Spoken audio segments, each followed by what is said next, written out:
Dengan uang Anda bisa membeli rumah, tapi tidak dengan suasana rumah. Dengan uang Anda dapat membeli jam, tapi tidak dengan waktu. Dengan uang Anda bisa membeli makanan, tapi tidak dengan nafsu makan. Dengan uang Anda bisa membeli tempat tidur, tapi tidak dengan tidur. Dengan uang Anda bisa membeli dokter, tapi tidak dengan kesehatan. Dengan uang Anda bisa membeli asuransi, tapi tidak dengan keamanan. Kita semua punya sesuatu yang tidak bisa dibeli dengan materi, yaitu uang. Jika Anda suka dengan konten ini, follow kita. Selamat bergabung untuk terus berkembang. Kalau nanti mau cek hadis kursi, ini ngenyak wong larat dan ngenyak wong sugih. Kalau percaya be hadis niku, Yabna Adam, mata tasholubi. Kayak kapan sibuk be aku? Kowe nak melarat sibuk golek mak Isa yo lali aku. Nak sugih ngurusi dunya yo lali aku. Kalau mau cek hadis niku, wah meriang tenan. Mau kabeh kok keliru. Jadi Allah dawuh Yabna Adam, cek eleke kowe iku. Nak kowe melarat sibuk golek dhuwit yo lali aku. Nak kowe sugih sibuk ngurusi dunya yo lali aku. Terus kayak kapan ngurusi aku? Mana jawabnya kapan-kapan sih? Repot. Lalu ngumpul al-hadis al-qudsi ya, termasuk hadis al-qudsi sing kula waca niku wah matene wong tenan. Panjen kurang ajar tenan. Sampeyan rekam aku saat ini wong marat-marat. Yo lali pangeran tenan. Khayal, fantasi bareng macam-macam. Mereka mau saat ini rugen. Ngono mikir. Mau sugih mbok rekam. Ya bodoh. Jadi sing melarat sibuk golek mak Isa, sing sugih ngribuk ngoto. Kadang orang jahat bukan terlahir seperti itu. Mereka dulu adalah orang baik yang tulus, yang selalu peduli. Tapi terus-menerus disakiti, dihancurkan, hingga hatinya lelah. Sampai akhirnya mereka belajar untuk berhenti memberi. Sebab orang jahat mungkin hanyalah orang baik yang menyerah pada dunia. Jadilah alasan mereka tetap percaya pada kebaikan.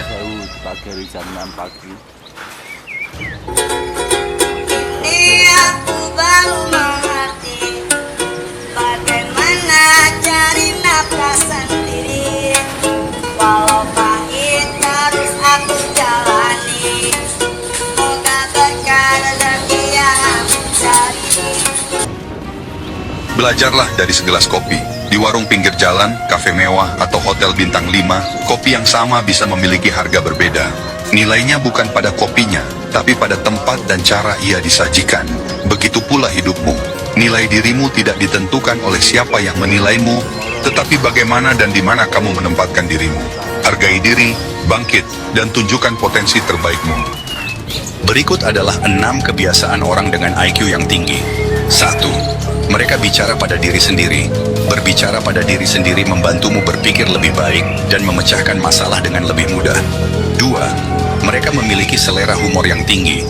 Menikmati lelucon dan hal-hal lucu dapat membuatmu lebih kreatif dan lebih baik dalam menghadapi situasi sulit. 3. Mereka menyukai kesendirian. Menghabiskan waktu sendiri membantumu berpikir lebih dalam dan belajar banyak tentang dirimu sendiri. 4. Mereka berpola pikir terbuka.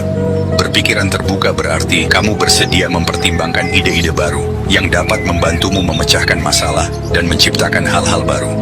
5. Mereka memiliki keterampilan observasi yang tinggi, memperhatikan dan memahami sesuatu dengan baik dapat membantumu membuat keputusan lebih baik dan memahami dunia di sekitarmu.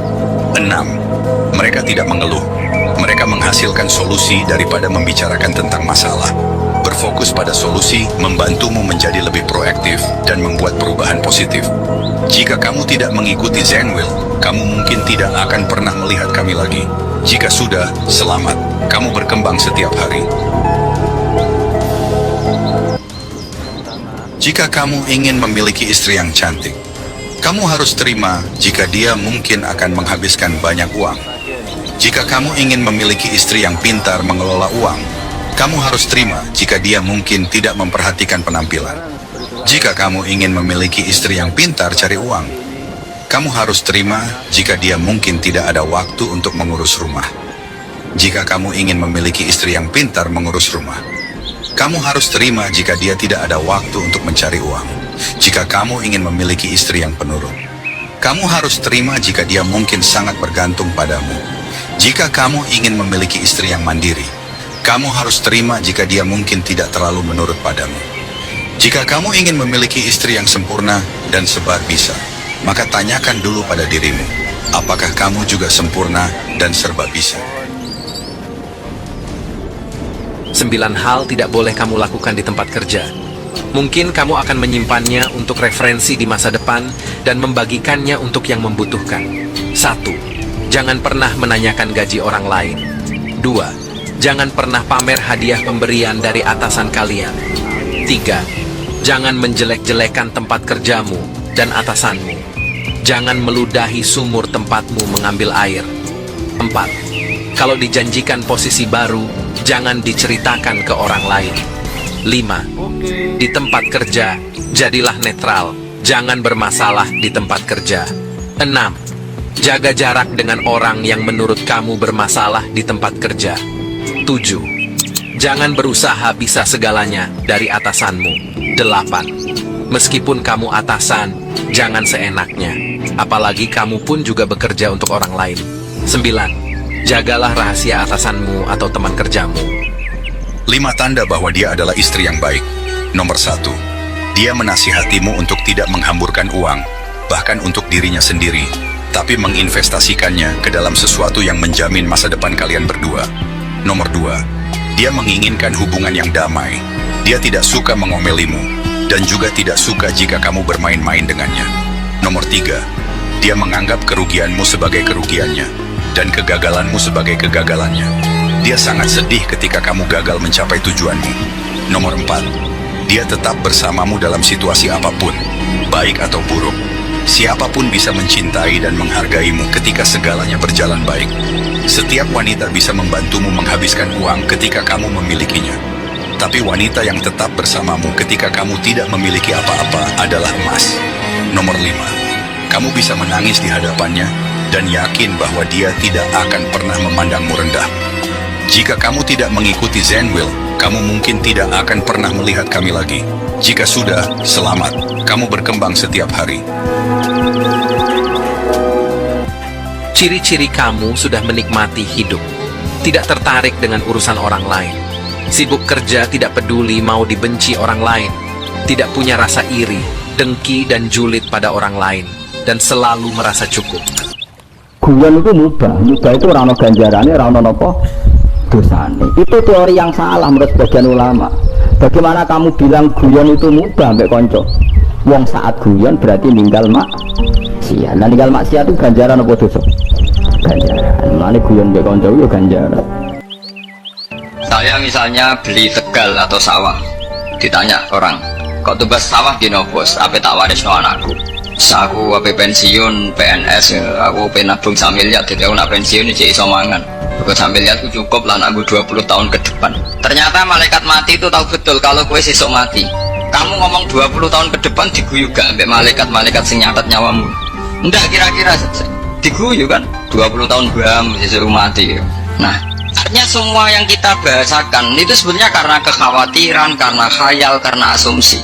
Misalnya anakku sebenarnya ngalim, ngalim dan sebenarnya uripe penak. Itu cara Allah ya bodoh nih. Mergo kita tidak bisa mengendalikan diri napa sendiri. Tapi nak kowe muni nglibatno Allah, sebenarnya anakku diurusi Allah, putuku ya diurusi Allah. Sebenarnya akhirat diurusi Allah mesti bener. Artinya semua kalimat di dunia yang tidak menyebut Allah itu pasti salah. Karena berarti Anda iktimat tetanggenan ambek orang yang tidak subjek, tidak pelak. Yang menyelamatkan peradaban apa? Ketika ada orang kelaparan, kita punya teman, punya tetangga, punya keluarga yang kelaparan. Apa kata Quran? Orang baik itu siapa? Alladzina yunfikuna fis-sarra wad-dharra. Apapun keadaan ekonomi Anda, kalau ada keluarga Anda kelaparan, tetangga kamu kelaparan, harus yunfikun. Quran itu membentuk mental kita ini yunfikun. Keinginan kita memberi. Fis-sarra ketika kita senang, wad-dharra atau susah. Dan ketika Anda kecewa sama teman atau sama istri, sama komunitas, wal kadhiminal ghaidha, dan kamu harus bisa mengelola emosi. Coba kalau kita setiap marah nabuhi orang, setiap marah nembak orang, habis Indonesia. Kecewa ngebom, habis Indonesia. Yang bisa menyelamatkan Indonesia ya wal kadhiminal ghaidha. Ketika kecewa sama orang sekeliling kita, wal afina anil, kita mudah maafkan. Bahwa kamu nyari nafkah itu sudah ibadah, menyaksikan macam-macamnya orang itu juga ibadah, bahkan menambah khazanah ilmu. Gara-gara jalan-jalan sering ngerti orang yang buntung Alhamdulillah meskipun saya hanya Grab, masih punya kaki, ketemu orang buta ya gitu. Alhamdulillah saya terselamatkan dari seperti itu. Sehingga melihat orang maksiat juga gitu, saya meskipun gini terselamatkan dari tempat maksiat, sehingga hidup itu tidak nelongso. Ada nilai lebih yang kita punyai. Jadi diantara kebaikan Islam adalah orang disuruh ingat sisi nikmat. Artinya apa? Kehidupan yang kita miliki sekarang adalah kenikmatan yang dirindukan mulai yang mati zaman Nabi Adam sampai kiamat. Apapun masalah hidup Anda ini punya kenikmatan yang tidak tertanding, yaitu namanya hidup. Pilih ada bakso, Ya, ada kare, waduh. ada juga mie goreng pakai telur. Waduh. Silahkan dipilih. Ada soto juga ada, cuman semuanya berbentuk mie instan ya.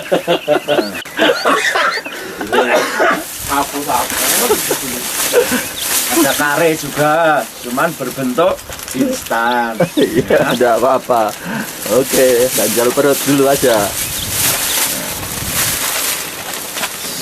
Misalnya kue di tamu, teko-teko mendingan Gus duit kula kuatah betul mobil kan ora kepikiran nyangoni, ora kepikiran ngetero.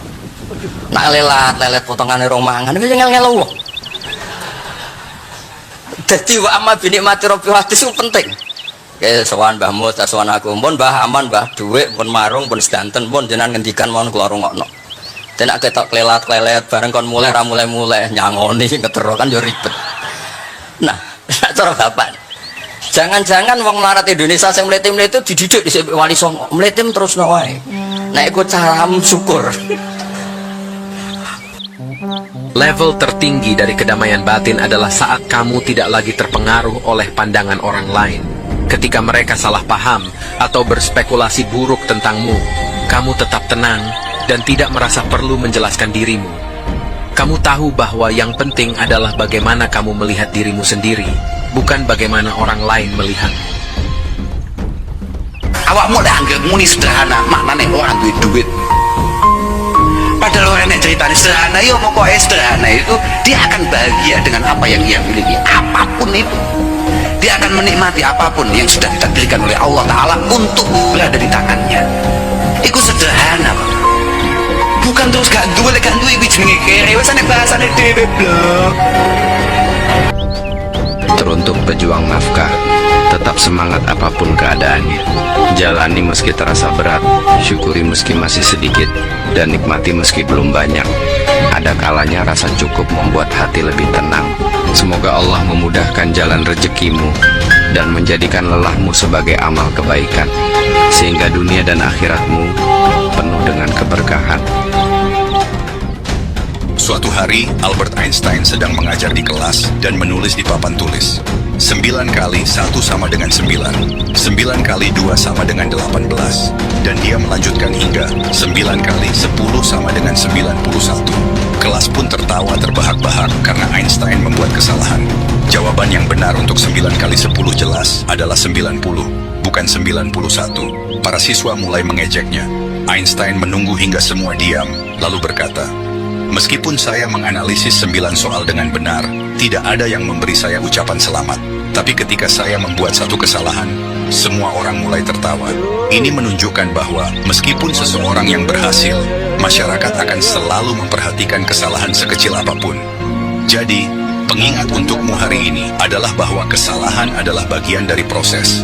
Seperti yang pernah Einstein katakan, satu-satunya orang yang tidak pernah membuat kesalahan adalah orang yang tidak melakukan apa-apa. Jika kamu tidak mengikuti Zen Will, kamu mungkin tidak akan pernah melihat kami lagi. Jika sudah, selamat. Kamu berkembang setiap hari."